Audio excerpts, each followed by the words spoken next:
La fée aux fleurs est un jeu d'empilement coopératif pour 1 à 3 joueurs, à partir de 2 ans. Le plateau est recto-verso. Pour une partie plus simple, nous vous conseillons de partir sur l'étang. Roselina sera placée à cet endroit. Roselina est la fée. Sur l'île, il y a 3 fleurs qui vont pousser. Une fleur bleue, une rose, une verte. Les joueurs vont donc essayer de faire pousser des fleurs avant que Roselina n'arrive sur l'île. Roselina est mise sur le point de départ. Le premier joueur lance. Il y a 3 possibilités sur le dé.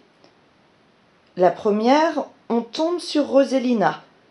Si on tombe dessus, il faudra l'avancer. La seconde, on tombe sur une couleur, le vert, le bleu ou le rose. Il faudra donc prendre une pièce de la couleur indiquée et la mettre sur le plateau correspondant. La dernière, l'étoile, si on tombe dessus, on choisit n'importe quelle pièce et on la met sur la couleur adéquate. Le premier joueur lance le dé. Ici, il tombe sur le vert. Il prend donc une pièce verte et la met sur la tige verte. Le second lance, encore vert. On retourne au premier joueur qui tombe sur le bleu. Roselina avance. Encore Roselina. La partie se termine quand toutes les tiges des fleurs ont poussé avant que Roselina n'arrive à l'île aux fleurs. La fée s'envole vite vers l'île et d'un coup de baguette magique, elle fait apparaître les têtes des fleurs. Les joueurs ont gagné.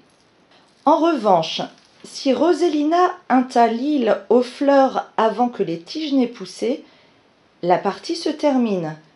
La fée fait pousser les tiges restantes et pose les têtes des fleurs, mais les enfants n'ont pas été assez rapides.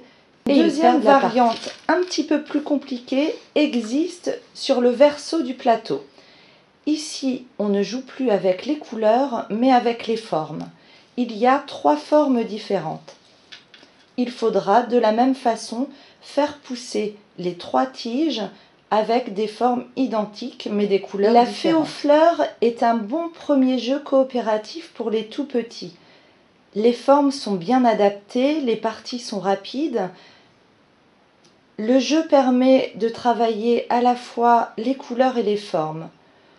En revanche, on regrettera le boitage rose qui laisserait à penser que ce jeu n'est destiné qu'aux petites filles alors que les garçons s'amusent de la même façon. Les parties sont très courtes. Alors bon jeu!